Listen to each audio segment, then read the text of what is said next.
कृष्णा कृष्णा हरे हरे हरे राम राम राम हरे हरे हरे कृष्णा कृष्णा कृष्णा हरे हरे हरे राम राम राम हरे हरे हरे कृष्णा कृष्ण कृष्ण हरे हरे हरे राम राम राम हरे हरे हरे कृष्णा कृष्णा कृष्णा हरे हरे हरे राम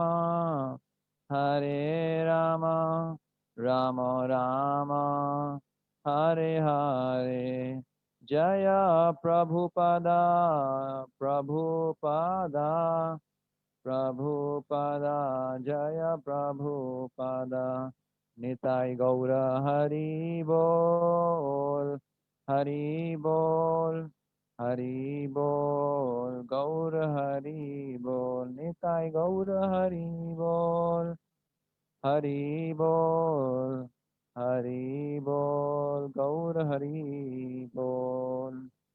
श्री हरिनाम संकीर्तन की जय। श्रीमद् भगवद गीता यथा रूप की जय। श्री श्री राधा गोविंद देव की जय। श्री श्री गौर निताय की जय। जगत गुरु श्रीला प्रभुपाद की जय। निताय गौर प्रेमानंदे हरि हरि बोल। ओम ज्ञान तिमिरांधस्य ज्ञानंजना शलाकया चक्षुरुन्मिलितं येन तस्मै श्रीगुरुवे नमः। श्रीचैतन्यमनोभीष्टं स्थापितं येन भूतले स्वयं रूपा कदा मह्यं ददाति स्वपदान्तिकं। वन्देऽहं श्रीगुरो श्रीयुतापदकमलं श्रीगुरुन् वैष्णवांश्च श्रीरूपं साग्रजातं सहगणरघुनाथान्वितं तं सजीवं सावधूतं सावधूतं परिजनसहितं कृष्णचैतन्यदेवं श्रीराधा कृष्णपादान् सहगणललिता श्रीविशाखान्वितांश्च नमो विष्णुपादाय कृष्णप्रेष्ठाय भूतले श्रीमते भक्तिवेदांत स्वामिन्निति नामिने नमस्ते सरस्वते देवे गौरवाणी प्रचारिणे निर्विशेष शून्यवादी पाश्चात्य देशतारिणे नमो महावदन्याय कृष्ण प्रेम प्रदायते कृष्णाय कृष्ण चैतन्य गौर नामने गौरतुषे नमः। हे कृष्ण करुणा सिंधु दीनबंधो जगतपते गोपेश गोपिका कांत राधा कांत नमस्तुते तप्त कांचन गौरांगी राधे वृंदावनेश्वरी वृषभानुसुते देवी प्रणमामि हरिप्रिये वाञ्छाकल्पतरुभ्यश्च कृपा सिन्धुभ्येव च पतितानां पावनेभ्यो वैष्णवेभ्यो नमो नमः। जय श्री कृष्ण चैतन्य प्रभु नित्यानंद श्री अद्वैत गदाधर श्रीवासादि गौर भक्त वृंद। हरे कृष्णा कृष्ण कृष्ण हरे हरे हरे राम राम राम हरे हरे। सार्थमर्जुनस्यादौ कुर्वन् गीतामृतं ददौ लोकत्रयोपकाराय तस्मै कृष्णात्मने नमः। अज्ञाननिराधिरूपेति यया विशेषं भक्ति परापि भजते परिपोषमुच्चैः तत्त्वं परं स्फुरति दुर्गमम् अपि अजर्षम् षड्गुण्यभृत्स्वरचितं प्रणमामि गीतम्।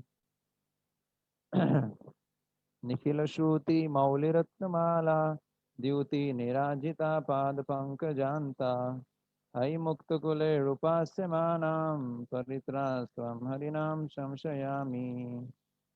मनोजवं मारुतुल्यवेगं जितेन्द्रियं बुद्धिमतां वरिष्ठं वातात्मजं वानरयूतमुखं श्रीरामदूतं शरणं प्रपद्ये। श्रीरामदूतं शरणं प्रपद्ये। हरे कृष्ण।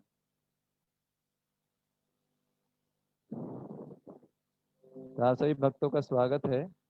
और जो है आज हम दूसरे अध्याय के जो है 56 नंबर श्लोक पे चर्चा करेंगे, है ना।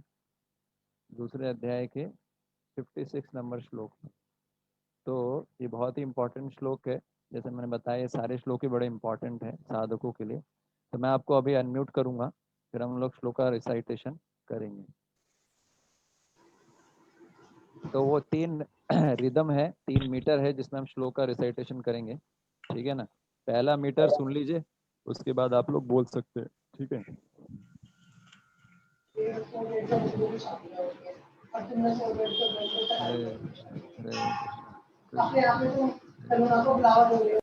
राम हरे राम राम राम हरे हरे। मच्छला कैंची रकम में दुखेषु अनुद्विग्न मना दुःखेषु अनुद्विग्नमना सुखेषु विगत स्पृहा सुखेषु विगतस्पृहा वितराग भय क्रोधा वितरागभयक्रोधा स्थितर्धिर्मुनिरुच्यते। स्थितर्मुनिरुच्यते। तो ये पहला रिदम है। दूसरा मीटर इस प्रकार से है। दुखेषु अनुद्विग्न मना दुःखेषु अनुद्विग्नमना सुखेषु विगत स्पृहा सुखेषु विगतस्पृहा वितराग भय क्रोध वितरागभयक्रोधा स्थितर्धिर्मुनिरुच्यते। स्थितर्धिर्मुनिरुच्यते। ये अब दूसरा मीटर था। तीसरा मीटर है दुखेषु अनुद्विग्न मना दुःखेषु अनुद्विग्नमना सुखेषु विगत स्पृहा सुखेषु विगतस्पृहा वितराग भय क्रोधा वितरागभयक्रोधा तद्धिर्मुनिरुच्यते। स्थितर्धिर्मुनिरुच्यते। तो आप में से कोई पढ़ना चाहेंगे जिन्होंने अभी तक नहीं पढ़ा? ओके।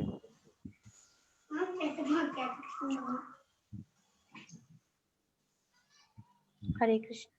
हाँ, 1 मिनट मैं डिस्प्ले करता हूँ माता जी। हाँ, प्रभुपाद जी द्वारा अनुवाद। जो शब्दार्थ अनुवाद शब्द, वैसा। हाँ प्रभु जी। हरे कृष्ण।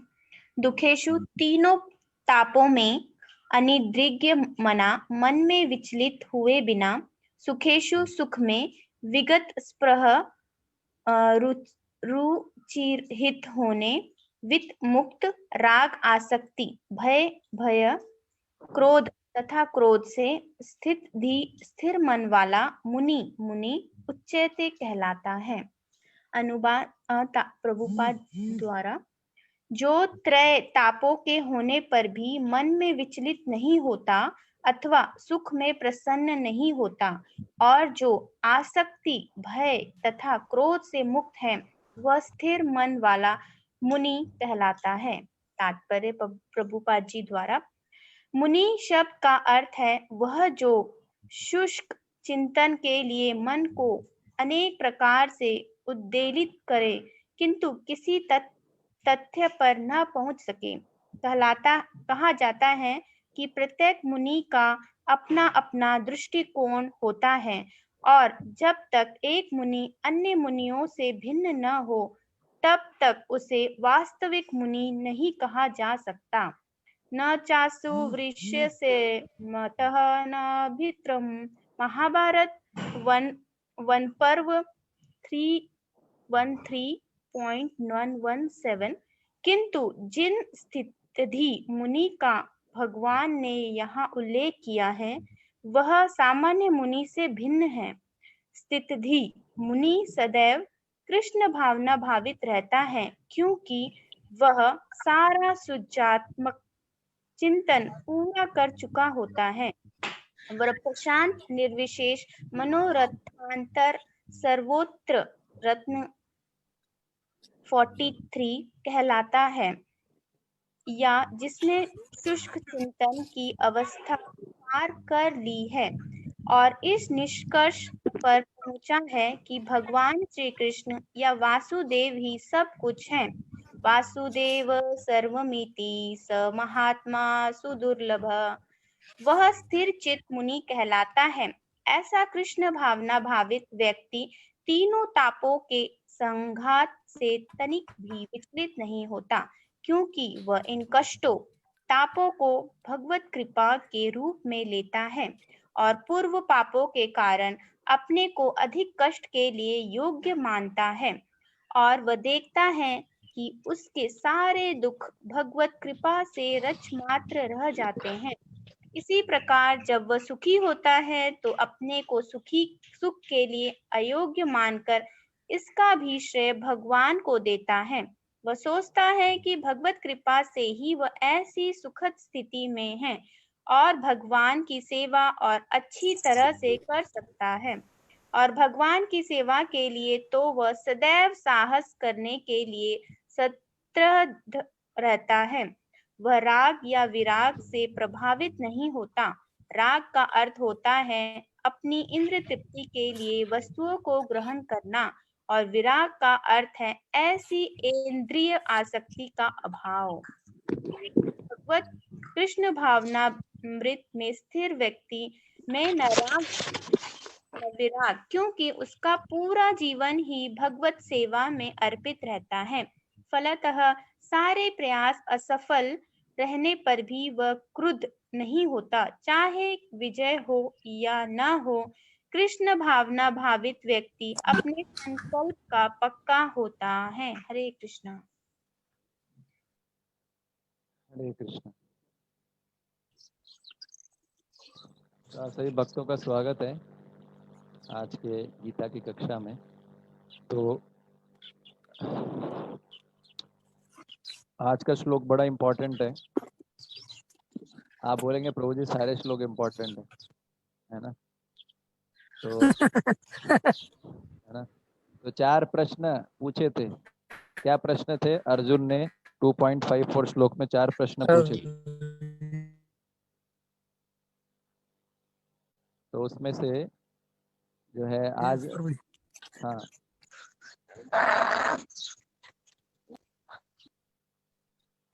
मैं आप लोगों को म्यूट कर रहा हूँ क्योंकि ये खत्म नहीं हो पाएगा समय से, इसलिए आज ज़्यादा चर्चा नहीं करेंगे। ठीक है, तो पॉइंट ये था कि हरे कृष्ण। तो अगर आपको कुछ मैसेज करना हो तो आप चैट में लिख सकते हैं। मैंने आप सभी को म्यूट कर दिया। तो 4 प्रश्न पूछे थे अर्जुन ने दूसरे अध्याय के 54वें श्लोक में। स्थित प्रज्ञस्य का भाषा, पहला प्रश्न था कि जो इस अध्यात्म में लीन चेतना वाले व्यक्ति के लक्षण क्या है, पहला। दूसरा जो था कि वह कैसे बोलता है। तीसरा वह कैसे बैठता है। चौथा वह कैसे चलता है। तो अभी जो है दूसरा जो है प्रश्न का उत्तर भगवान देंगे श्लोक में। कौन सा था दूसरा प्रश्न? पहले प्रश्न का उत्तर तो कल वाले श्लोक में दिया था, प्रजहाति यदा कामांस, है ना, सर्वान पार्थ मनोगतान। ये जो अध्यात्म में लीन चेतना वाला व्यक्ति होता है वो मन से जो भी सारी भौतिक इच्छाएं उत्पन्न होती है उनको त्याग कर देता है। ठीक है। आज का जो श्लोक है, आज के श्लोक के अंदर क्या बता रहे हैं कि वह कैसे बोलता है, जो कि दूसरा प्रश्न था अर्जुन का, कि जो कृष्ण भावना भावित व्यक्ति है या जो अध्यात्म में लीन व्यक्ति है वो कैसे बोलता है। कैसे बोलता है। तो ये जो प्रश्न था अर्जुन ने 54 श्लोक में पूछा था। और अर्जुन का भाव क्या है ये प्रश्न पूछने के पीछे? अर्जुन ये जानना चाहता है कि जो ये तो ये अर्जुन को पता लगा कि जो कृष्ण भावना भावित व्यक्ति होता है ना, वो क्या करता है। उसको पता था अर्जुन को कि वो कृष्ण के बारे में ही जो है बोलेगा। लेकिन पॉइंट ये है कि अर्जुन का ये प्रश्न इधर क्यों पूछ रहा है, दुखेशु अनुद्विग्नम, ये जो है दूसरा क्वेश्चन अर्जुन ने पूछा था। तो अर्जुन का भाव क्या था वास्तव में प्रश्न पूछने के पीछे? वो कैसे बोलता है कि हम सब जानते हैं कि संसार में दुख तो आता ही है, ठीक है ना, संसार में दुख आता है। तो दुखेशु अनुद्विग्न मना। तो अर्जुन का भाव ये है, वह जानना चाहते हैं कि इस भौतिक संसार में अनेक प्रकार के दुख आते हैं, ठीक है। इस भौतिक संसार में अनेक प्रकार के दुख आते हैं। इतने दुख आने के बाद भी किसी व्यक्ति के लिए कैसे संभव है कि वो भगवान कृष्ण के बारे में बोले? तो ये बहुत ही वैलिड क्वेश्चन है। क्या वैलिड क्वेश्चन है?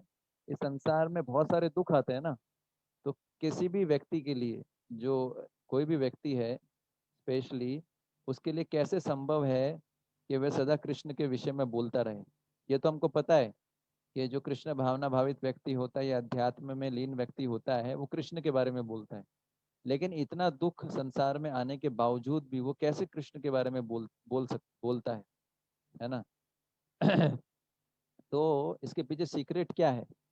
दुख तो आएगा उसको भी, दुख बर्दाश्त करते हुए क्या क्या करता है? वो दुख तो वो भी झेल रहा है, लेकिन फिर भी वो कृष्ण के बारे में जो है कैसे हमेशा बोल सकता है? हमने देखा होगा हमारे जीवन में जब सब कुछ अच्छा चलता है तो हम कृष्ण के बारे में चर्चा करने में उत्साह आता है। लेकिन जैसे ही कोई हमारे जीवन के अंदर कुछ ऊपर नीचे होने लग जाता है तो क्या होता है? कृष्ण के बारे में कुछ निकलता भी नहीं है। सबसे पहले जो चीज छूटती है वो है चैंटिंग। हमारे जीवन में कुछ भी बुरा होता है तो सबसे पहले जो चीज छूटती है हमारे जीवन में वो क्या होती है? चैंटिंग। जब उल्टा होता है, जबकि होना क्या चाहिए? चैंटिंग को और स्ट्रांगली करना चाहिए, दुख में तो भजन बढ़ा देना चाहिए। तो अर्जुन का प्रश्न क्या है? अर्जुन का प्रश्न है कि कैसे वो व्यक्ति जो है दुख के कारण, दुख में होने के बावजूद भी, अनेक प्रकार के दुख का सामना करता है, फिर भी कैसे कृष्ण के विषय में बोलता रहता है ना। तो भगवान बोल रहे हैं कि जो स्थिर बुद्धि वाला जो व्यक्ति होता है उसका मन जो होता है, स्थिर बुद्धि जो मनुष्य होता है या जो कृष्ण भावना भावित मनुष्य होता है, उसका जो मन है होता है, दुख तो आते हैं उसको, लेकिन दुखों से उसका मन जो है उद्विग्न नहीं होता है। इसलिए तो वो प्रचार कार्य में, इसलिए वो भगवान के बारे में सदा बोलता रहता है। तो भगवान के बारे में सदा बोल रहा है, इसका मतलब कैसे बोल पा रहा है? कि उसका जो मन है वो दुखों से उद्विग्न नहीं होता, मतलब वो परेशान नहीं होता दुखों से, है ना। ये कैसे संभव है कि वो दुखों से परेशान नहीं होता? तो वो इस सत्य को जानता है।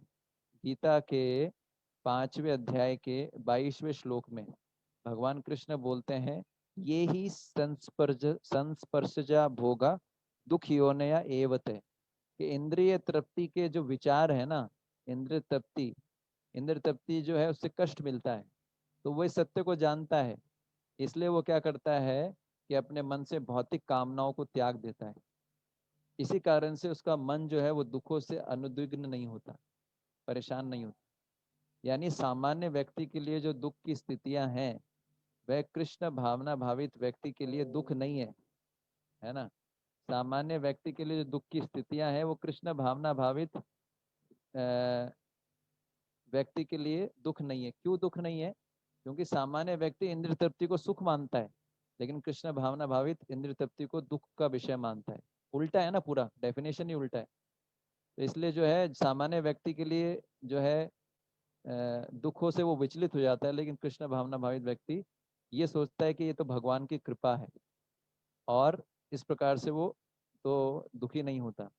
तो दुख भी अनेक प्रकार के होते हैं, आध्यात्मिक दुख, आदि भौतिक और आदि दैविक। आपने सुना भी होगा इसके बारे में।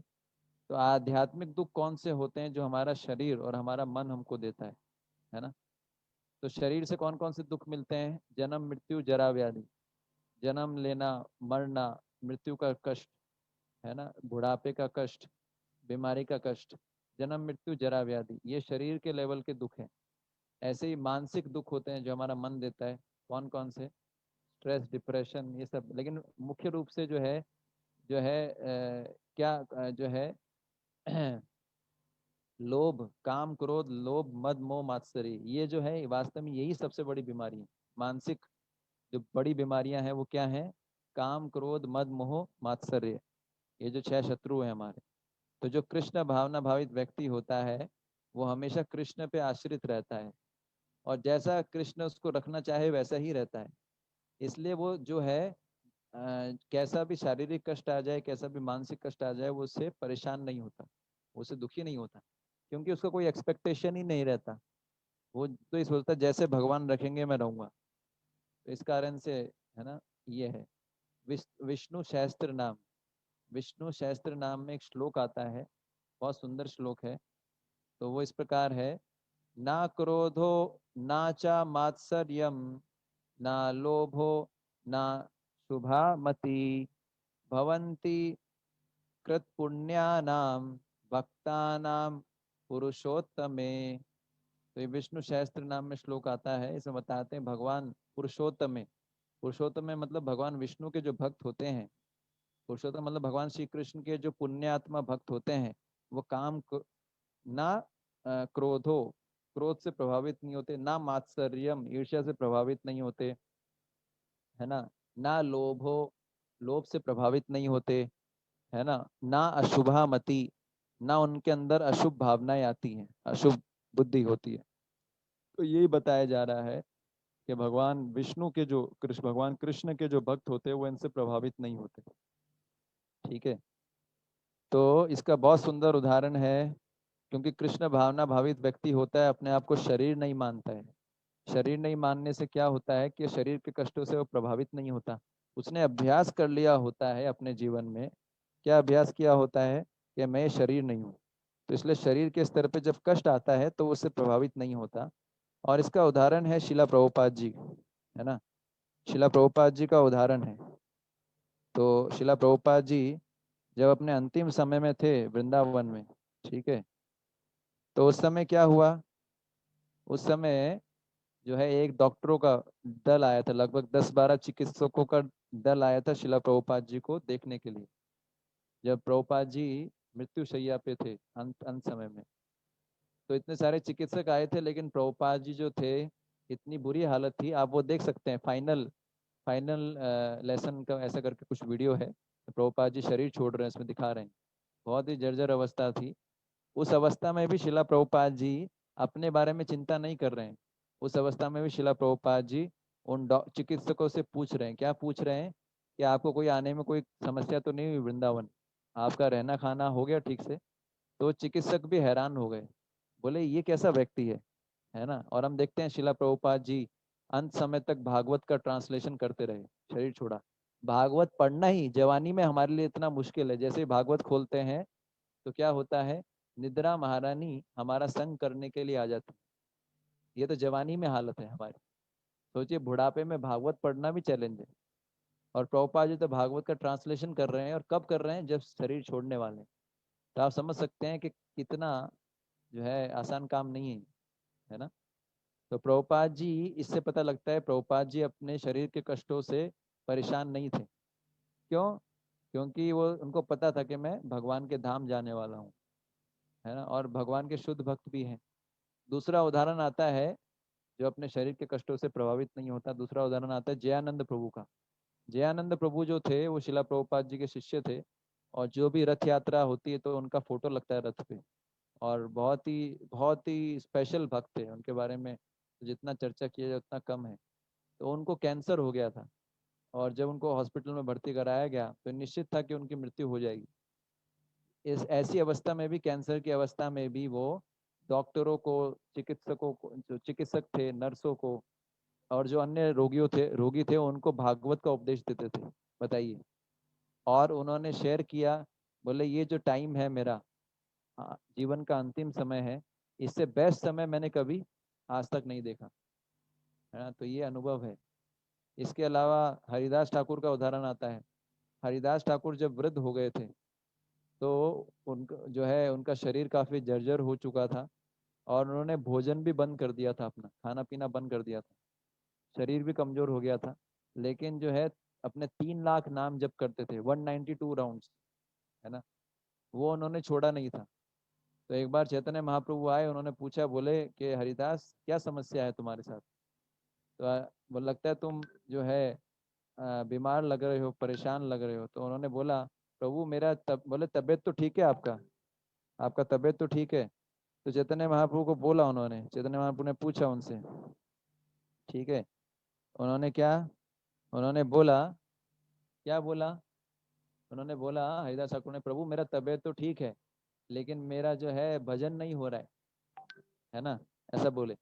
बोले मेरा शरीर ठीक है, जबकि शरीर खराब था, और बोल रहे मेरा भजन नहीं हो पा रहा है। तो अब सोचिए, फिर जो है कौन बोलते हैं? चैतन्य महाप्रभु बोलते हैं, अब तुमको जो है क्या,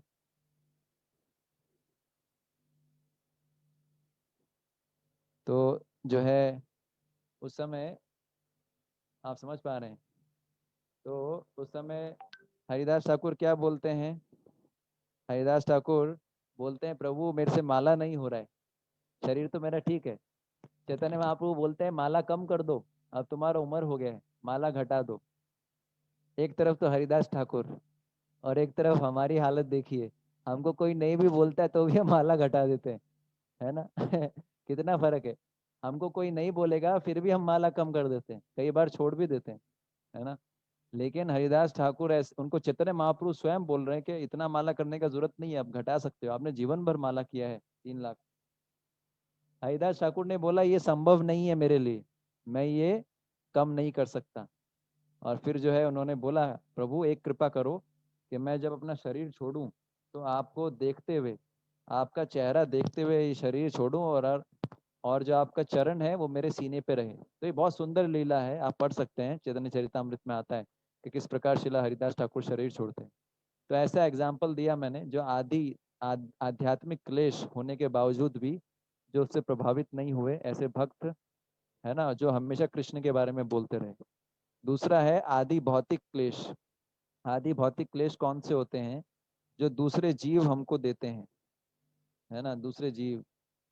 तो जब कोई दूसरा व्यक्ति कृष्ण भावना भावित व्यक्ति को कष्ट देता है, तो कृष्ण भावना भावित व्यक्ति क्या सोचता है कि शायद ये मेरे पुराने जन्मों का फल है, मैंने इस व्यक्ति को कुछ नुकसान पहुंचाया होगा या अपमानित किया होगा, इसलिए मुझे अपमानित कर रहा है, नुकसान पहुंचा रहा है। और इसका बहुत सुंदर उदाहरण आता है। इसका उदाहरण कहाँ आता है? एक बार शिला प्रभुपाद जी जो है विदेश में कहीं प्रवचन कर रहे थे। तो उस समय एक बंगाली डिवोटी थे, बंगाली कोई थे, भारतीय थे। वो एकदम गुस्सा आ गए और उन्होंने प्रभुपाद जी को बहुत अपमानित किया। बोला कि आप यहाँ विदेश में आकर, है ना, कृष्ण के संदेश का प्रचार क्यों कर रहे हैं? बहुत गुस्से से बोला। तो प्रभुपाद जी ने कुछ नहीं बोला, और प्रभुपाद जी ने बर्दाश्त किया। फिर कुछ समय बाद जब प्रभुपाद जी उस स्थान से जाने वाले थे, तो प्रभुपाद जी ने उनको बुलाया, है ना, बुलाया, और प्रभुपाद जी ने उनको बुलाया और उनसे जो है प्रेम से बात किया। तो प्रभुपाद जी के शिष्य चौंक गए, बोले प्रभुपाद जी इन्होंने आपका अपमान किया, ये सब किया, फिर भी आप इनसे प्रेम से बात कर रहे हैं। प्रभुपाद जी ने बोले मैंने, हो सकता है मैंने पिछले जन्म में इनका कुछ अन्याय, उनका अपमान किया हो, इसलिए शायद इन्होंने मेरा अपमान किया है। तो इन बातों से इन बातों से हमको ये नहीं समझना चाहिए कि कोई शुद्ध भक्त होता है वो दूसरे व्यक्ति को अपने खिलाफ अपराध करने की जो है इस प्रकार से छूट दे देता है, ऐसा नहीं है। प्रभुपाद जी शुद्ध भक्त हैं। तो पॉइंट ये है, परंतु है अब जैसे उस व्यक्ति ने प्रभुपाद जी का अपमान किया, बंगाली ने, तो उसने क्या किया? प्रभुपाद जी तो उसको अपना पुराना कर्म मान रहे हैं, लेकिन उस व्यक्ति ने अपना नया कर्म बना लिया प्रभुपाद जी का अपमान करके। तो प्रभुपाद जी जो है यहाँ पर क्या कर रहे हैं कि कृष्ण भावना भावित व्यक्ति जो होता है वह प्रयास करता है कि जो है वो अपना अपमान तो बर्दाश्त करता है और ये सोचता है उसके पिछले जन्म का कर्म का फल है, लेकिन साथ साथ वो ये भी विचार करता है कि वो सामने वाले व्यक्ति से जो गलती हुई है उसको भी उसकी गलती का रियलाइजेशन हो, उसकी आंखें खुल जाएं, है ना, ताकि वो उसका नया कर्म ना बने। तो शिला प्रभुपाद जी को ये पता था, इसलिए शिला प्रभुपाद जी को पता था कि उस बंगाली जो, ओके, मेरा आवाज कम आ रहा है क्या? हरे कृष्णा। मैं बोल तो अच्छे से प्रयास कर रहा हूँ, स्पीड तो। मेरा आवाज कम आ यस, रहा है? नहीं प्रभु जी, ओके है सब। आ रहा है प्रभु जी। तो मैं यही बता रहा था कि तो शिला प्रभुपाद जी को ये अनुमान हो गया था कि इस व्यक्ति को पछतावा हुआ है, बंगाली व्यक्ति को पछतावा हुआ है। इसलिए शिला प्रभुपाद जी ने उसको बुलाया और उसको जो है प्रेम पूर्वक बात किया। ऐसा ही उदाहरण सीता जी का भी है। सीता जी को जो है रावण ने किडनैप कर लिया था। तो सीता जी ने जब किडनैप करके अशोक वाटिका में रखा था, तो सीता जी ने सोचा, बोले ये तो जो है मेरे पूर्व जन्मों के कर्म का फल है। परंतु साथ साथ में सीता देवी जो थी, वह ये भी चाहती थी कि रावण को ये मालूम हो जाए कि उसने कितना बड़ा घातक कार्य किया है और उसके लिए क्या दंड मिलना चाहिए। इसके लिए मृत्यु दंड ही होता है ना। इसलिए जो है हमें समझना चाहिए कि जो स्थिर बुद्धि वाला व्यक्ति होता है, जब उसको दूसरों से कष्ट प्राप्त होता है, दूसरे जीवों से, जिसको आदि भौतिक क्लेश बोलते हैं, दुख बोलते हैं, तो उसको अपने पूर्व कर्म के जन्म का फल पूर्ण जन्मों के कर्म का फल मानता है। लेकिन साथ साथ में वह ये प्रयास करता है कि उस व्यक्ति को और आगे और अधिक अपराध करने का अवसर ना मिले और उसकी आंखें खुल जाए। ये भी ध्यान रखते हैं, जैसे सीता जी और प्रभुपाद जी ने देखा। तीसरे प्रकार का दुख होता है, वो होता है आदि दैविक दुख। आदि दैविक दुख मतलब जो प्राकृतिक आपदाएं आती हैं, जैसे बहुत ज्यादा सूखा पड़ना, बहुत ज्यादा जो है बहुत ज्यादा जो है ठंड पड़ना। तो ये जब कृष्ण भावना भावित व्यक्ति जो होता है संसार को जानता है कि संसार जो है दुख में है, इसमें दुख ही दुख है, ठीक है। इसलिए इस प्रकार के दुख जब आते हैं तो वो इसको जो है इसको अपॉर्चुनिटी की तरह लेता है और प्रचार बढ़ाता है। जैसे अभी कोरोना चल रहा है, तो इस समय जो है प्रचार बहुत बढ़ गया है डिवोटीज का, है ना। सब जगह जो है लोग गीता पढ़ना शुरू कर दिए हैं, है ना। सुख में सुमिरन नहीं, दुख में सुमिरन सब करे, सुख में करे ना कोई। जो सुख में सुमिरन करे तो दुख काहे को होए। इसलिए तो भगवान दुख देते हैं कि भैया थोड़ा स्मरण कर लो। तो ऐसे ऐसे लोग अभी देखिए गीता कोर्सेज हो रहे हैं, बहुत लोग गीता कोर्सेज में इनरोल कर रहे हैं। क्योंकि सबको पता है कुछ कर नहीं सकते, क्या करेंगे। विज्ञान के पास तो अभी कोई जवाब है नहीं इस बीमारी से निपटने के लिए, प्रयास कर रहा है विज्ञान। तो क्या करेंगे, क्या उत्तर है? कोई उत्तर नहीं। तो आप समझ सकते हैं कि भौतिक जगत जो है बड़ा भयानक है, ठीक है। तो पर कृष्ण भावना भावित व्यक्ति होता है, वह जानता है कि भौतिक जगत भयानक है, दुख में है ना। उसको ये भी पता है कि शरीर कुछ समय तक मिला है, कुछ समय तक रहेगा, उसके बाद नष्ट हो जाएगा। इसलिए वो भगवान की भक्ति में लगा रहता है, उसको फिर जो है दुख अनुभव नहीं होता। तो ये पहली शिक्षा है। क्या शिक्षा थी पहली? दुखेशु अनुद्विग्न मना, है ना। दूसरा शिक्षा क्या है? सुखेशु विगत स्पृहा। अब दुख को बर्दाश्त करना तो एक अलग चीज है, अब सुख को भी बर्दाश्त करना पड़ता है। ये ज्यादा टफ है। दुख में तो भगवान का स्मरण हो जाता है, पर सुख में तो बहुत मुश्किल है। आप लोगों को कितने लोगों का अनुभव है? दुख में तो आंसू निकलते हैं अपने आप, चैंटिंग भी अच्छा होता है, पर सुख में चैंटिंग होता है? क्या अनुभव है आप लोगों का? कोई बताना चाहेगा?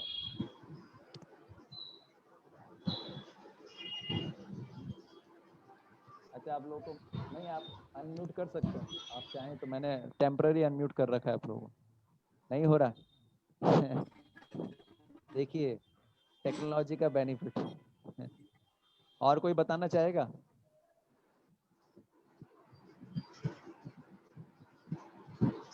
हरे कृष्णा। शरद प्रभु, आपका तो नाम ही नहीं मिल रहा है मुझे। आपका नाम खो गया है शायद। चलिए एनीवे, अभी तो हो गया, आगे चलते हैं वरना ये होगा नहीं। तो पॉइंट ये है, दुख में माला नहीं होती है ठीक से। एक्चुअली क्या है, हम दुख का यूज नहीं कर पाते ठीक से। दुख में तो इतना अच्छा माला हो सकता है जिसका कल्पना भी नहीं कर सकते हम, क्योंकि नॉर्मल टाइम तो रोना ही नहीं आता है, पर दुख में नेचुरली रोना आता है। और रोने के बाद जब हम रोते हैं, हमारी हेल्पलेस स्थिति होती है, भगवान के सामने गिड़गिड़ाते हैं, रोते हैं, उस समय जो माला का जो जो कंसंट्रेशन होता है वो तो आप इमेजिन नहीं कर सकते। एक्चुअली हमको पता नहीं कैसे करना चाहिए दुख का उपयोग, ये समस्या है। इसलिए जो है ये पॉइंट है, ठीक है। पर अब सुख को कैसे बर्दाश्त किया जाए? जो व्यक्ति सुख से आसक्त नहीं होता है, तो कृष्ण भावना भावित व्यक्ति होता है, वो सुख से आसक्त नहीं होता है, हमेशा कृष्ण के प्रचार में लगा रहता है ना। जब कृष्ण भावना भावित व्यक्ति सुखी होता है तो दूसरे लोग उससे ईर्ष्या करने लग जाते हैं, ऐसा भी होता है। पर वह क्या करता है, उस सुख को यूज करता है भगवान की सेवा में। कैसे? जब कोई कृष्ण भावना भावित व्यक्ति जो सुखी होता है, तो वो जो है दूसरे लोगों को भी सुखी बनाने का प्रयास करता है और बताता है कि अगर कृष्ण की भक्ति करोगे तो तुमको सुख मिलेगा। तो दूसरे लोग भी सुखी होने का बनाने का प्रयास करता है। जैसे शिला प्रभुपाद जी थे, शिला प्रभुपाद जी ने हरे कृष्ण आंदोलन फैलाया। क्यों? ताकि लोगों को कृष्ण भावना अमृत मिले और उनको जो है सुख मिले। इसलिए शिला प्रभुपाद जी, अक्सर जो लोग है ना हरे कृष्णा भक्तों से ईर्ष्या करते हैं। उनको लगता है ये भक्त लोग कुछ नहीं करते, ये कुछ नहीं करते, बैठे रहते हैं, भजन करते हैं, खाते हैं, और बाहर वाले लोग बहुत मेहनत करते हैं ना, भागते हैं। तो उनको लगता है कि हरे कृष्णा वाले जो है, हरे कृष्णा वाले जो लोग हैं, किसी का माइक जो है वो, तो जो हरे कृष्णा वाले भक्त हैं, लोग बोलते हैं कि लोग कुछ नहीं करते, बैठे रहते हैं, है ना, खाते हैं, ठीक है, कुछ नहीं करते प्रैक्टिकली। पर पॉइंट ये समझना चाहिए कि जो है हर एक कुछ ना करना भी एक बहुत बड़ी कला है। हालांकि ऐसा नहीं कि हम लोग कुछ नहीं करते हैं, लेकिन कुछ ना करना, फिर भी अपने आप को जो है रहना, बुरे कार्य ना करना, वो भी एक जो है एक आर्ट है। तो पॉइंट ये है कि जो कई बार बाहर के लोग हरे कृष्णा भक्तों से ईर्ष्या करते हैं, क्योंकि उनको लगता है हम तो इतना परिश्रम कर रहे हैं, 12-12 घंटे, 16-16 घंटे गधे की तरह काम करते हैं, है ना। जो भौतिकवादी जो है, संसारी जो भौतिकवादी व्यक्ति हैं, उनको लगता है हम तो इतना परिश्रम कर रहे हैं, 16-16 घंटे काम करते हैं, और ये हरे कृष्णा वाले ऐश करते हैं, मजे करते हैं, है ना। तो उनको ईर्ष्या हो जाती है। लेकिन ऐसी बात नहीं है, हमको ईर्ष्या नहीं होती। हम ये सोचते हैं कि ये लोग भी हमारे साथ शामिल हो जाएं, भगवान का भजन करें, ये भी सुखी हो जाएं।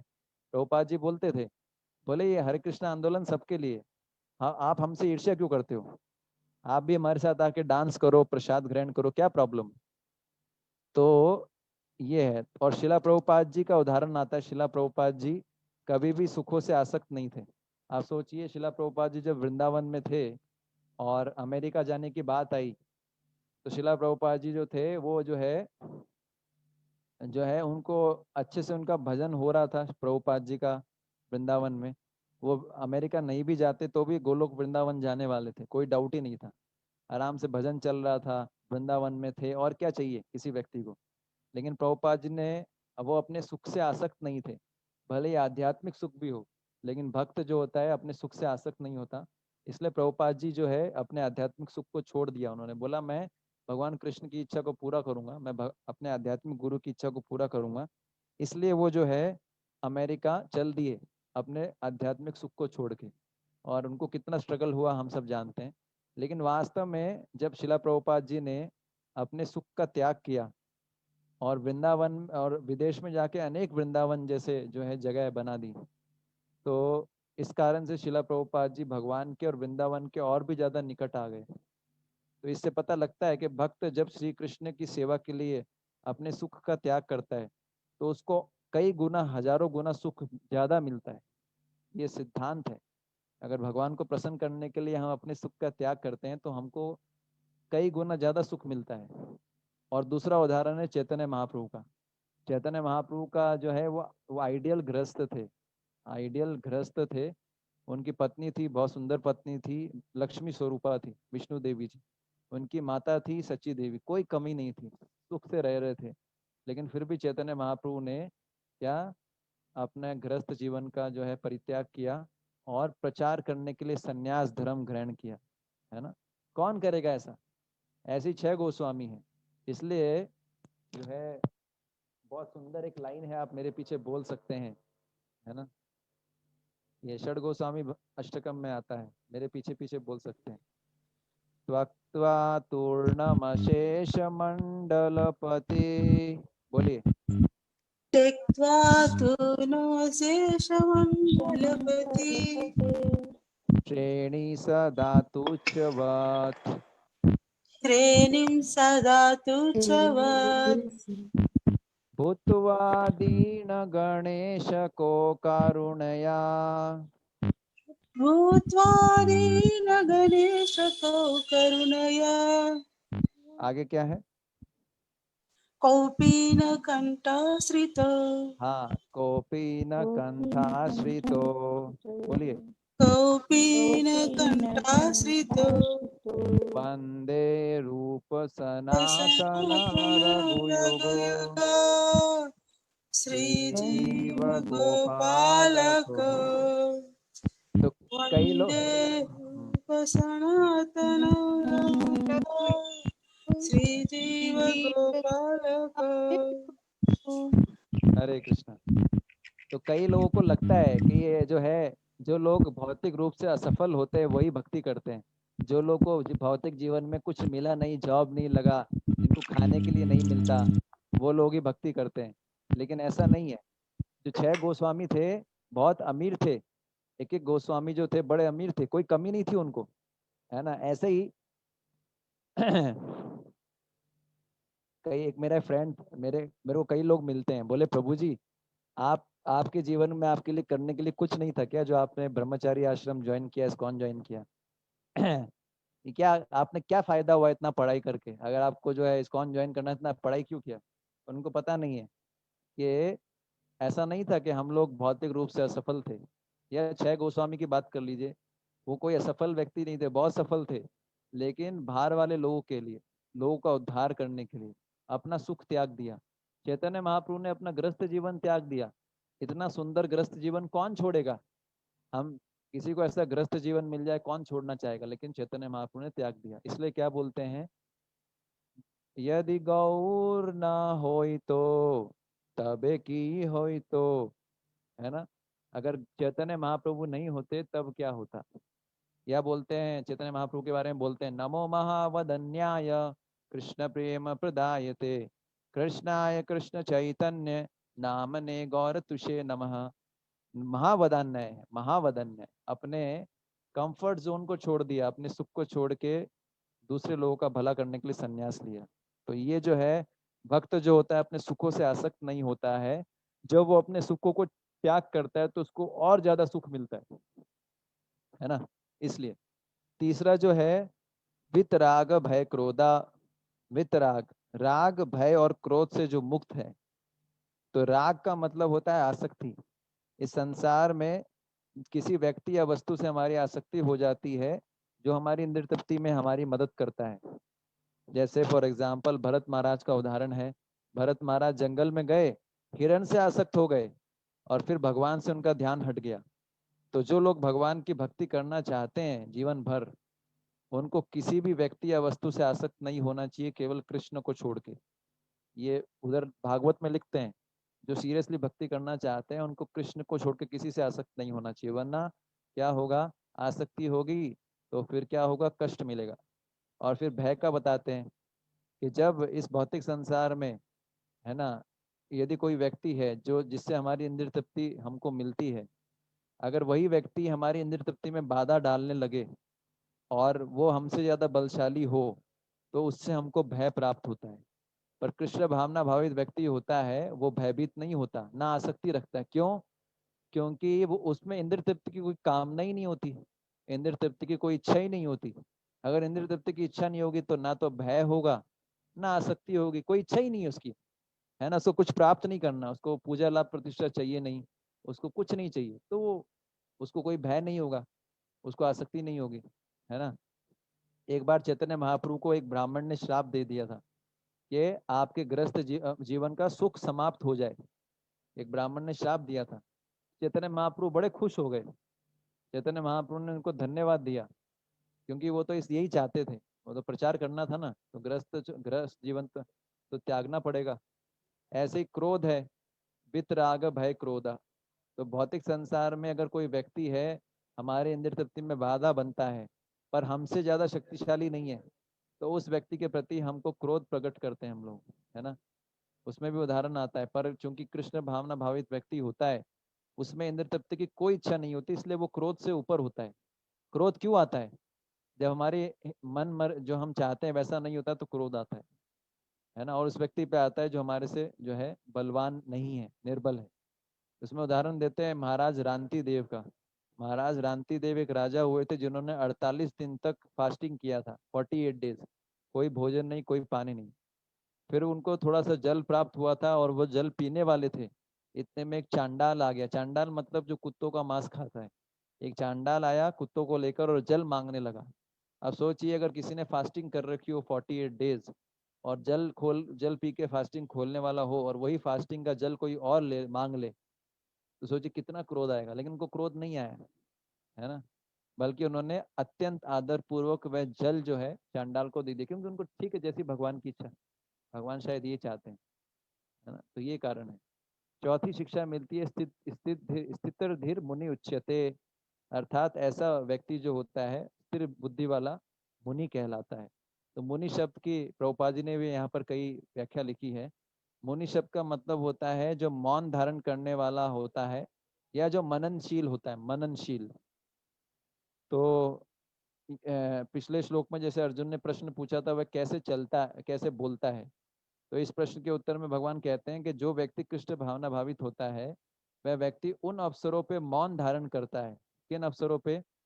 जहाँ पर श्री कृष्ण से संबंधित बातें नहीं होती, जहाँ पर भक्तिमय बातें नहीं होती, वहां पर वो मौन धारण कर लेता है ना। इस श्लोक में ये भी बोलते हैं भगवान, आज के श्लोक में, दुखेशु अनुद्विग्न मना, अर्थात कृष्ण भावना भावित व्यक्ति जो होता है वह अपने दुखों के समय भी उद्विग्न नहीं होता। इसका मतलब है साधारण व्यक्ति को जब दुख मिलता है तो वो रोता है, चिल्लाता है, अपने दुखों का वर्णन जो है सॉरी, क्षमा कीजिएगा। साधारण व्यक्ति को जब दुख मिलता है वो रोता है, चिल्लाता है और अपने दुखों का वर्णन करता रहता है सब लोगों से। पर कृष्ण भावना भावित व्यक्ति होता है, वो सोचता है कि अपने दुखों के बारे में दूसरे को बताऊंगा, उसका वर्णन करूंगा, तो उससे क्या होगा कि ये जो है समय वेस्ट होगा मेरा, इससे बढ़िया कृष्ण कथा करना चाहिए। तो वो कृष्ण के बारे में बोलता है, अपने दुख का वर्णन भी नहीं करता, केवल कृष्ण के बारे में बोलेगा, है ना। वो जो दूसरों के साथ जब भी चर्चा करेगा तो कृष्ण कथा की चर्चा करेगा। तो मुनि का अर्थ क्या है? वह ऐसे अवसरों पर जहां अपने सुख दुख अन्यों के प्रति राग भय और क्रोध की चर्चा होती है वहां पर वह मौन धारण कर लेगा। और जब कृष्ण की चर्चा का अवसर आएगा तो तुरंत जो है कृष्ण का गुणगान करना शुरू कर देगा। तो इसको बोलते हैं स्थित धीर मुनि उच्यते। इसमें इन सबका उदाहरण है प्रहलाद महाराज।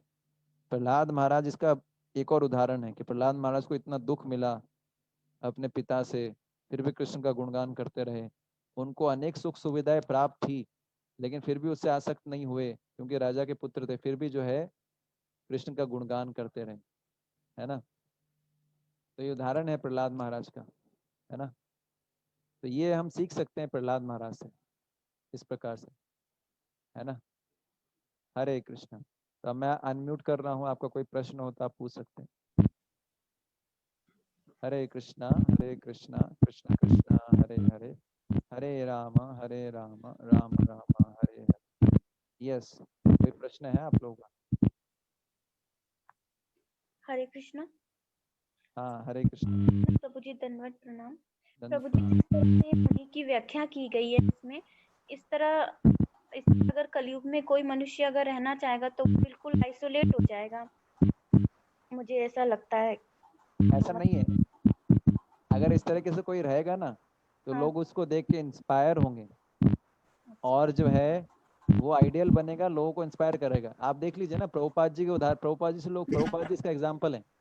प्रभुपाद जी को देख के कितने लोग इंस्पायर हुए, इसी चीज से तो इंस्पायर हुए कि कैसा व्यक्ति है, ये मरने वाला है फिर भी इतना जो है प्रभावित नहीं है। हमको ऐसे ही उदाहरणों की आवश्यकता है माता जी। अगर ऐसे उदाहरण रहेंगे ना सोसाइटी में तो लोग, ज्यादा से ज्यादा लोग भक्ति को अपनाएंगे, क्योंकि लोग देखते हैं अरे ये तो भगवत गीता के सिद्धांतों को अपने जीवन में उतार लिया इसने, उनको विश्वास बढ़ जाता है। क्योंकि हमारा श्रद्धा उतना स्ट्रांग नहीं है, इसलिए हमको लगता है ये संभव नहीं है, क्योंकि हमारा फेथ ज्यादा जो है वो शास्त्रों पे है नहीं अभी। हमारी सबकी कंडीशन ऐसी है, हमारे को विज्ञान पे ज्यादा फेथ है, टेक्नोलॉजी पे ज्यादा भरोसा है, है ना, वैज्ञानिकों पे ज्यादा भरोसा है हमको, शास्त्रों पे, भगवान की वाणी पे, संतों पे विश्वास नहीं होता। तो धीरे धीरे विश्वास बढ़ेगा, फेथ बढ़ेगा, तो अपने आप हम भी मतलब ऐसे लोगों की हमको आवश्यकता है। यस, नहीं लगता कि इस स्टेज पे हम कभी इस जीवन में आ पाएंगे या नहीं, और इतना इतना आगे बढ़ पाएंगे क्या नहीं, ये तो असंभव सा लगता है प्रभु। असंभव जो हमारे लिए है वो भगवान के लिए जो है असंभव नहीं है। और इसमें सबसे बड़ा अस्त्र क्या है हमारे लिए? कोई भी चीज, प्रभुपाद जी बोलते थे कि बोले असंभव जो है, इम्पॉसिबल वर्ड जो है, ये जो है मूर्खों की डिक्शनरी में होता है। प्रभुपाद जी बोलते थे नथिंग इज इम्पॉसिबल। अगर भक्त कुछ डिसाइड कर ले मुझे करना है, तो उसके लिए कुछ इम्पॉसिबल नहीं है, भगवान उसकी हेल्प करते हैं। ये हमारे मन का लिमिटेशन होता है, हम ऐसा मान लेते हैं, लेकिन फिर भी घबराना नहीं चाहिए। सब कुछ संभव है। अगर हम हरे कृष्णा महामंत्र जप करें तो नाम के प्रभाव से सब कुछ हो सकता है। हरि बोल। धन्यवाद प्रभु जी, आप उतना बड़ा आपके लिए करने से धन्यवाद। और कोई प्रश्न? हरे कृष्ण प्रभु जी, दंडवत प्रणाम। दंड प्रणाम। प्रभु जी, आसक्ति, भय, क्रोध, इन तीनों सिचुएशन में एक बिगनर को कैसे बिहेव करना चाहिए, क्योंकि वो इतना स्टेबल तो नहीं है कि वो इन सबको झेल पाए। भगवान किसी को भी ऐसी समस्या नहीं देते जिससे वो झेल ना सके। भगवान जो है लेवल के हिसाब से समस्या देते हैं, इसलिए जो है मतलब समस्या आता है, मुश्किल होता है टॉलरेट करना, प्रैक्टिकली ऐसा लगता है कि नहीं कर पाएंगे, लेकिन उस समय भगवान का सहारा लेना चाहिए, भगवान का आश्रय लेना चाहिए। सबसे बड़ा आश्रय हरि नाम का है। एक्चुअली भगवान भक्तों का दुख नहीं मिटाते, भगवान का नाम भक्तों का दुख मिटाता है। इसलिए भगवान से बड़ा भगवान का नाम। तो दुख भी होता है तो भगवान के नाम का सहारा ले लो, दुख खत्म हो जाएगा। इसलिए एक ही सॉल्यूशन है, हर समस्या का एक सॉल्यूशन। विक्स एक्शन हरि नाम। 500 नहीं, हरे कृष्णा कृष्णा कृष्णा हरे हरे, हरे राम राम राम। बस किसी तरीके से हरि नाम छोड़े नहीं, करते रहें, तो आप देखोगे ये जो है कष्ट में भी जो है सुख की अनुभूति होगी। हरि नाम की हरे कृष्णा प्रभु। हरे कृष्णा प्रभु। प्रभु कभी कभी ऐसी परिस्थिति बन जाती है कि तबीयत खराब रहती है तो हम नहा नहीं पाते हैं, तो क्या उस परिस्थिति में माला जप कर सकते हैं? हाँ, किया जा सकता है। जैसे आप कभी कभी हम ट्रेन में जाते हैं, तो ट्रेन जी में कैसा स्नान होता है आप तो जानते हैं ना, फिर भी माला तो करना ही पड़ता है। लेकिन अगर ऐसा लगता है तो जैसे हम, माला का क्या नियम है, जैसे तुलसी माला होती है तो उसको जो फ्रेश होके हम हाथ नहीं लगाते, मतलब अगर मल त्याग करने के बाद उसको हाथ नहीं लगाना चाहिए, नियम जी। ये है। पर अगर हम मल त्याग नहीं किया है तो हाथ लगा सकते हैं। नहाने से इसका कोई लिंक नहीं है। तो बुखार उखार में जैसे नहीं नहाते तो छू सकते हैं ना? हाँ, लेकिन अगर फिर भी अगर मल त्याग किया है तो प्रयास करना चाहिए कि एटलीस्ट जी जी। कभी कभी और ऐसी प्रभु स्थिति। जी, हाँ। प्रभु जी मेरी माला ना बहुत लंबी है, तो जाप करते करते कई बार फंस जाती है वो। अच्छा, तो छोटी माला ले लीजिए। वो एक कौन वाले प्रभु जी ने ही दी थी एक बार, अब वही चल रही है मेरी तो। लगता है हनुमान जी की माला ले लिया आपने। नहीं, वो इस कौन वाले प्रभु जी ने ही दी थी, गौरांग नाम था उनका, गौरांग प्रभु जी। अच्छा अच्छा, तो आप छोटी माला ले सकते हैं, या फिर जैसा भी है, अब वो आप देख लीजिए प्रैक्टिकली इसको कैसे मैनेज कर सकते जी जी। हैं। हरे कृष्णा। हरे कृष्णा। और कोई प्रश्न है? प्रभु जी एक लास्ट, जैसे ये तीनों सिचुएशन जब होती है तब ध्यान नहीं रहता है, लेकिन जब बाद में ध्यान आता है कि मुझे अरे ऐसा बिहेव करना था, मैं तो गलत बिहेव कर दिया, तो बट वो टाइम में अगर हम पछतावा करें तो चलेगा? हाँ, शुरू में। पछतावा तो करना ही चाहिए। हर कुछ गलती होता है तो पछतावा करना चाहिए, और ये एक बार में भी नहीं होगा। एक दो बार गलती करेंगे, कई बार गलती करेंगे, और फिर पर मनन करना चाहिए मैंने क्या गलती की है, और उसको उस गलती से सबक लेना चाहिए, फिर धीरे धीरे गलती कम हो जाएगा। जी प्रभु जी। चंपकलता माता जी, क्या प्रश्न है आपका? हरे कृष्णा प्रभु जी। हरे कृष्णा माता आदर प्रणाम। जी। मेरा ये कहना है कि एक तो मुझे भय बहुत लगता है कभी कभी। अच्छा। एक तो वो फिर मैं माला करके या अपने को समझा के तो करती हूँ। हाँ।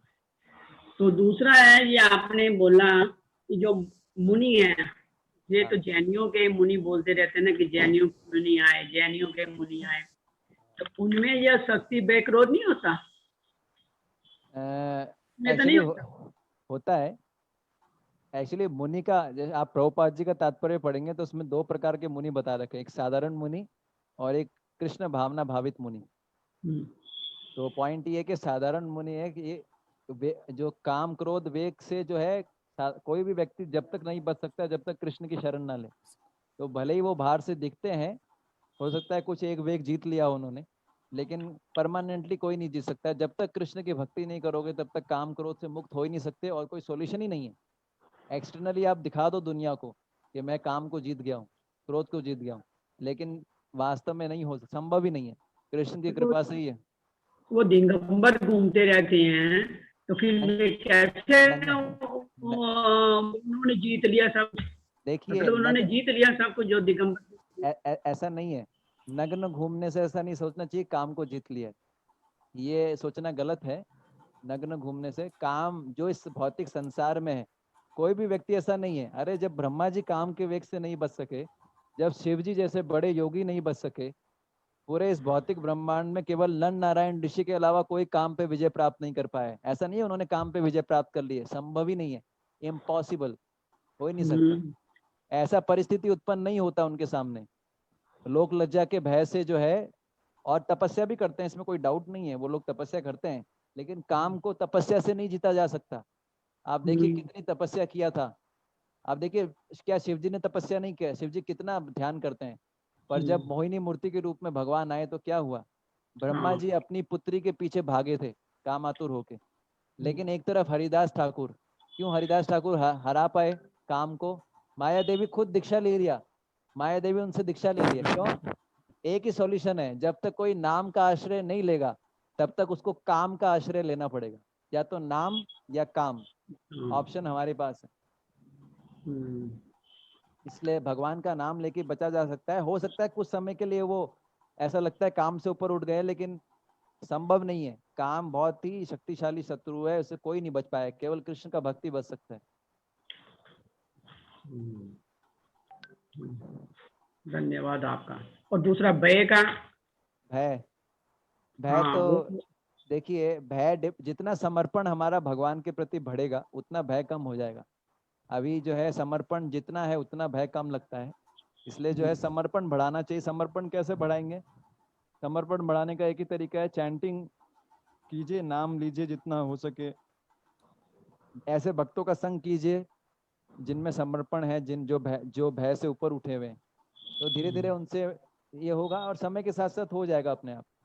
सबको भय लगता है, भय तो सभी को लगता है संसार में। भय का कारण है कि हमारा समर्पण कम है। समर्पण हो जाएगा, जैसे एक छोटा बच्चा होता है, वो जब अकेला जाता है सड़क पे तो वो देखता है, इधर उधर देखता है, कोई कुत्ता तो नहीं आ गया, कोई कुत्ता तो नहीं आ गया है। लेकिन वही व्यक्ति जब, वही लड़का जब अपने पिता के साथ में होता है तो वो कुत्ते को लात दिखाना शुरू कर देता है ना? पंगा ले लेता है उससे। वैसे ही अभी क्या है, हमारे को श्रद्धा थोड़ा उतना स्ट्रांग नहीं है, धीरे धीरे हो जाएगा। इसलिए बस माला करते रहिए, माला छोड़िए मत, भागवत पढ़ते रहिए, गीता पढ़ते रहिए, साधु संग करते रहिए, सब अपने आप हो जाएगा। धन्यवाद आपका बहुत बहुत। हरे कृष्णा प्रभु जी। हाँ, हरे कृष्णा माता जी, बताइए। प्रभु जी, मुझे बस वो लास्ट में जो पॉइंट है उसका उसका मतलब नहीं पता है। काम क्रोध मोह मत्सर, मत्सर का मतलब नहीं पता है। मत्सर का मतलब होता है ईर्ष्या। अच्छा, धन्यवाद प्रभु जी। हरे कृष्णा। और कोई प्रश्न? हरे कृष्णा प्रभु जी। हरे कृष्णा। प्रभु जी, ये स्टार्टिंग में एक लाइन थी कि शुष्क चिंतन के लिए मन को अनेक प्रकार से उद्वेलित करे किंतु किसी तथ्य पर न पहुंचे मुनि, तो इसको कैसे समझे? जो ये साधारण मुनि की बात की जा रही है, बहुत फिलॉसफी पे चिंतन करते हैं लेकिन कुछ प्रैक्टिकल कंक्लूजन नहीं निकलता।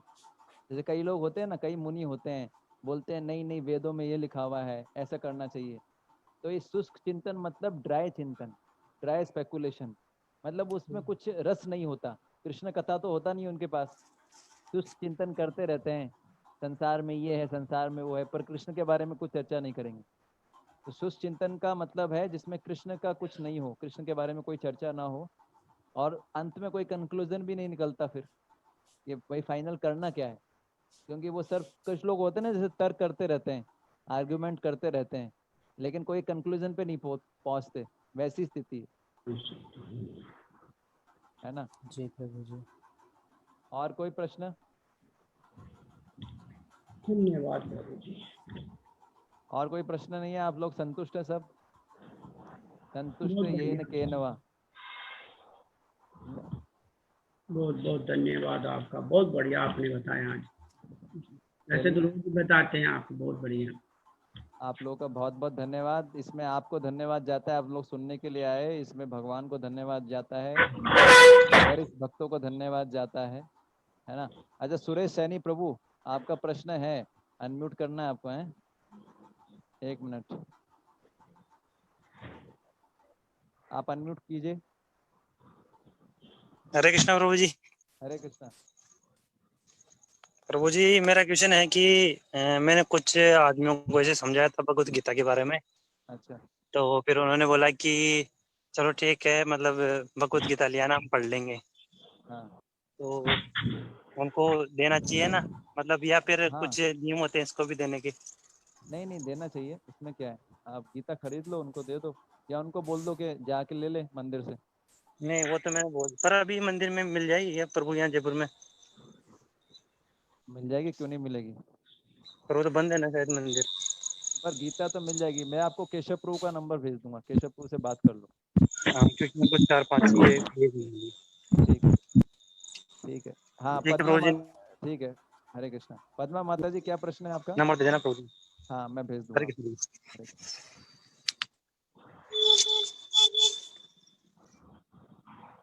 क्या है आपका प्रश्न पद्मा माता जी? प्रभु जी डेली क्लास हो सकती है क्या? मैं समझा नहीं। हरे कृष्णा। डेली क्लास हो सकती है? डेली क्लास तो हो ही रही है ना। ये मैं समझ नहीं पाया आपका प्रश्न। हरे कृष्णा। अच्छा दोनों ने भेजा है। रेगुलर तो रेगुलर ही होती है ना भगवत गीता क्लास तो। रेगुलर ही तो होती है भगवत गीता क्लास, रोज होती है 6 से 7। कभी कभी नहीं होती, सप्ताह में 1 दिन या 10 दिन में 1-2 बार नहीं हो पाती। बाकी तो रेगुलर ही होती है। शायद आप रेगुलर आ नहीं पाते हैं, मुझे ऐसा लगता है। तो आप आइए, दूसरे लोगों को भी लाइए, ठीक है। हरे कृष्णा। जगत गुरु शिला प्रभुपाद की जय। निताई गौर प्रेमानंदे। अच्छा एक और प्रश्न आया है, नॉट गेटिंग मैसेज। ओके, तो नित्य विद्वान प्रभु आप हैं, तो ये पद्मा माता जी को आप ऐड कर लीजिए गीता ग्रुप में।